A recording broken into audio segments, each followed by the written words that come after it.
ma ogtahay inaad qarin karto sawirada iyo videoska kugu jira gallery-ga siiba kuwa muhiimka ku ah oo aad gashan karto meel kamid ah mobile-kaaga adigoon isticmaalayn wax program ah oo kale ama aan u baahnayn wax internet dhamayso muuqaalka si aad u fahanto waxaan leeyahay dhamaantiin Ramadaan wanaagsan ku soo dhawaada TXT Technology.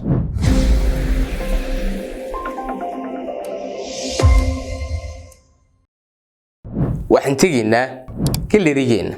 gallery-geena markaan tagno imka kale gallery-gaan tagay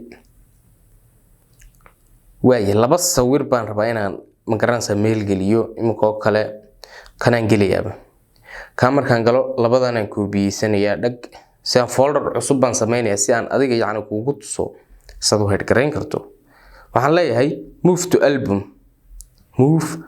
album halka wax kaaga muuqda create folder baan sameeynaya waan create gareynaya halkaas aan gelinaya album one hide baan ku qorayaa si aan u hide gareeyo yani magac muhiim ah hide ha u qaadan inuu hide gareysmo hadii hide lagu qoro waxaan doonaynaa inagu inaynu ku hide gareyno isla mobile-keena iskaga baxdo markiiba halkan korbax waxa tagtaa my files-kaaga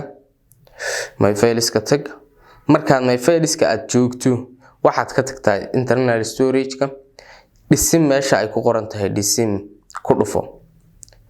kabacdi waxaad sii dooranaysaa egg folder-kaaga magac egg halka waxa soo gelaya waxyaalaha gallery ku jira folderada gallery ku jira ayaa halka soo gala marka aniga halka waxa igu jira waka hide folder-keygii ayaa doontay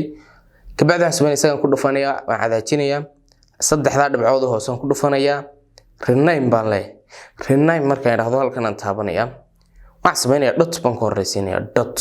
rename by me hide gareysme waxaan sameynaa hadaba si aan u soo ceshano halkan aan tagaynaa saddexda dhibcood kabacdi waxaan tagaynaa setting-ka kabacdi waxaan leenahay show hidden system files ku dhufo marka halka ku dhufato halka waa ka folder-kaagi marka si dhex gasho labadii sawir baa kugu jira